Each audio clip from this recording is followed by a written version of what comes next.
মৰমৰ ছাত্ৰ-ছাত্ৰীসকল welcome to FI classes class 12 ফিজিক্সৰ 2 নম্বৰ চেপ্টাৰৰ এনচিইআৰটি বুকৰ 2.12 নম্বৰ টপিক সমান্তৰাল পাঠযুক্ত ধাৰকৰ ধাৰকত্ব। এই টপিকটো আজি আমি এই ভিডিঅ'ত আলোচনা কৰিম। ইয়াৰ আগৰ ভিডিঅ'ত মই ধাৰক আৰু ধাৰকত্ব কি, তাৰ এছা একক কি আৰু কি কি আন একক আছে, এছা এককৰ সংজ্ঞা, এই গোটেইখিনি বস্তু আলোচনা কৰিছোঁ। গতিকে যিসকলে আগৰ ভিডিঅ'টো চোৱা নাই এতিয়ালৈকে চাই ল'বা, তেতিয়া এইটো টপিক বুজি পোৱাত সহজ হ'ব। লগতে প্ৰথম চেপ্টাৰৰো ডেছক্ৰিপশ্যনত লিংক দিয়া আছে, গোটেই টপিকছবোৰ ধুনীয়াকৈ বুজাই দিয়া আছে। গতিকে তোমালোকে ডেছক্ৰিপশ্যনৰ লিংকত ক্লিক কৰি চাব পাৰিবা। লগতে যিসকলে প্ৰথমবাৰৰ বাবে চেনেলটো চাই আছে তেওঁলোকে চেনেলটো ছাবস্ক্ৰাইব কৰিবা আৰু বন্ধু বান্ধৱীৰ গ্ৰুপলৈ শ্বেয়াৰ কৰিবা। ভিডিঅ'বোৰ যদি ভাল লাগিছে কমেণ্ট কৰিবলৈ নাপাহৰিবা। আমি আজিৰ এই টপিকটো আলোচনা কৰোঁ, সমান্তৰাল পাঠযুক্ত ধাৰকৰ ধাৰকত্ব। চোৱা, মই ইয়াত চিত্ৰটো আঁকিছোঁ, মই আকৌ তোমালোকক অন্য এটি পেজত চিত্ৰটো আঁকি বুজাই দিছোঁ। চোৱা যে সমান্তৰাল পাঠযুক্ত যে চোৱা আমাৰ এনেকুৱাকৈ এটা পাঠ আৰু এনেকুৱাকৈ এটা পাঠ লগ লগাই আমি কি ধাৰক বনাব পাৰোঁ। সেইকাৰণে ইয়াক কোৱা হয় সমান্তৰাল পাঠযুক্ত ধাৰক। এতিয়া চোৱা আমাৰ এই দুখন পাঠ লাগিব, এইখন 1 নম্বৰ পাঠ আৰু এইখন 2 নম্বৰ পাঠ। এতিয়া আমি ধৰিলোঁ যে 1 নম্বৰ পাঠখন আমাৰ ধনাত্মক আধানৰ দ্বাৰা আহিত হৈ আছে আৰু ইয়াত থকা আধানৰ ভেলুটো হৈছে কিউ, আৰু এইখন পাঠ তোমাৰ ঋণাত্মক আধানৰ দ্বাৰা আহিত হৈছে। এইখনত যিমানটা ধনাত্মক আধান থাকিব ইয়াত সিমানখিনি ঋণাত্মক আধান থাকিব, গতিকে এইটো আধানৰ মান -কিউ। আৰু দুয়োখন পাঠৰ মাজৰ ব্যৱধানটো আমি স্মল লেটাৰ ডি বুলি ধৰিলোঁ। আৰু এই পাঠ দুখনৰ কালি এ, এইখনৰ কালি এ, দুয়োখন পাঠৰ কালি একে সমান হ'ব লাগিব। এতিয়া চোৱা আমাৰ বৈদ্যুতিক ক্ষেত্ৰ আমাৰ কি ধনাত্মকৰ পৰা সদায় ঋণাত্মকৰ দিশত থাকে, গতিকে আমাৰ এই আধানবোৰৰ বাবে সৃষ্টি হোৱা বৈদ্যুতিক ক্ষেত্ৰৰ দিশটো এনেকুৱাকৈ হ'ব। আৰু এই পাঠ দুখনৰ মাজত আমি কি এতিয়া বৰ্তমানত আমি কি যে বায়ু থকা বুলি ধৰিছোঁ, নাইবা বায়ুশূন্য ভেকুৱাম থকা বুলি ধৰিছোঁ, আৰু ইয়াৰ বৈদ্যুতিক প্ৰৱেশ্যতা বা মাধ্যমাংক এপচাইলন নট হৈছে। এইখিনি কথা এবাৰ মই পুনৰ কৈ দিছোঁ যে আমি দুখন পাঠ লৈছোঁ, দুখন পাঠৰে কালি এ, আৰু প্ৰথম পাঠখনৰ কিউ ধনাত্মক আধানৰ দ্বাৰা আহিত হৈ আছে আৰু দ্বিতীয় পাঠখন -কিউ ঋণাত্মক আধানৰ দ্বাৰা আহিত হৈ আছে। পাঠ দুখনৰ মাজৰ ব্যৱধান দি পাঠ দুখনত মাজত আমি মাধ্যম ৰাখিছোঁ বায়ু মাধ্যম, নাইবা আমাৰ বায়ুশূন্য মাধ্যম বা কোনো ধৰণৰ মাধ্যম নাই, আৰু ইয়াৰ বৈদ্যুতিক প্ৰৱেশ্যতা এপচাইলন বুলি ধৰিছোঁ হৈছে। এইখিনিয়ে হৈছে তোমাৰ চিত্ৰটোৰ বিষয়। এতিয়া চোৱা মই ইয়াত এই কথাখিনি লিখি দিছোঁ তোমালোকৰ। এই প্ৰতিখন পাঠৰ কালি তোমালোকে নোট কৰি লোৱা। ডি পাঠ দুখনৰ মাজৰ ব্যৱধান, চিগমা আধানৰ পৃষ্ঠীয় ঘনত্ব, এপচাইলনত মধ্যৱৰ্তী মাধ্যমৰ বৈদ্যুতিক প্ৰৱেশ্যতা বা মাধ্যমাংক, ভি পাঠ দুখনৰ মাজৰ বিভৱ ভেদ। আমাৰ যিহেতু আধান পৃষ্ঠখনত আধান আছে, আধানৰ পৃষ্ঠীয় ঘনত্ব হ'ব আৰু সেইটো আমি চিগমা বুলি ধৰি লৈছোঁ। এতিয়া চোৱা তোমালোকে যে আমাৰ ধাৰকত্বৰ সংজ্ঞা মতে আমি ইয়াৰ আগৰ ভিডিঅ'টো আলোচনা কৰিছোঁ, সেইকাৰণে মই তোমালোকক কৈছোঁ বাৰে বাৰে যে আগৰ ভিডিঅ'টো চাই ল'বা, তেতিয়া এইটো টপিক বুজি পোৱাত সহজ হ'ব। ধাৰকত্বৰ সংজ্ঞা মতে আমি কি লিখিছিলোঁ, ধাৰকত্ব চি ইকুৱেল কিউ বাই ভি, সেইটো আমি নাম্বাৰ 1 দি থলোঁ। এতিয়া আমি কি কৰিব লাগিব, এই ভিৰ মানটো যদি উলিয়াব পাৰোঁ তেনেহ'লে আমি কি কৰিব পাৰিম, চিৰ মানটো পাই যাম হৈছে। এতিয়া আমি এই ভিৰ ভেলুটো কেনেদৰে উলিয়াম চোৱা। আকৌ তোমালোকে চোৱা, আমি বৈদ্যুতিক ক্ষেত্ৰ আৰু বিভৱৰ মাজৰ ৰিলেশ্যনটো কি পাইছিলোঁ, ই ইকুৱেল টু -dv/dr হৈছে। এইটো পাইছিলোঁনে আমি, ই ইকুৱেল টু dv/dr। ইয়াত আমি মাইনাছ চিনটো কিহৰ কাৰণে আছিলে, যে মাইনাছটো আছিলে যে যিটো ছাইডত বৈদ্যুতিক ক্ষেত্ৰখন থাকিব সেই ছাইডত বিভৱৰ পতন ঘটে। গতিকে আমি ইয়াত ই ইকুৱেল টু চোৱা আমাৰ বিভৱটো কি বুলি লৈছোঁ, ইয়াত ভি বুলি লৈছোঁ হয়নে।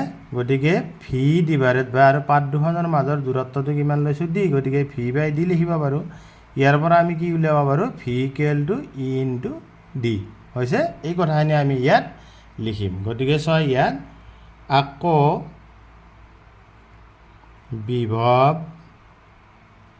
আৰু বৈদ্যুতিক ক্ষেত্ৰৰ সম্বন্ধৰ পৰা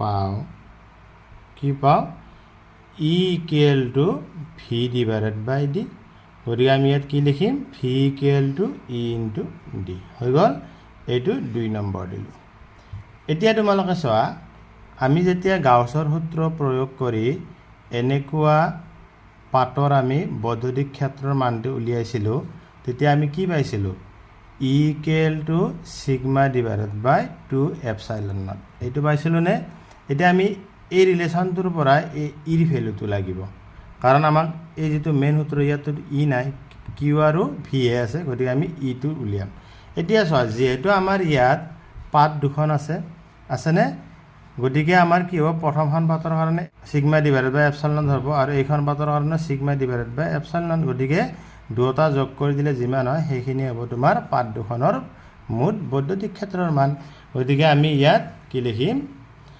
আকৌ পাত দুখনৰ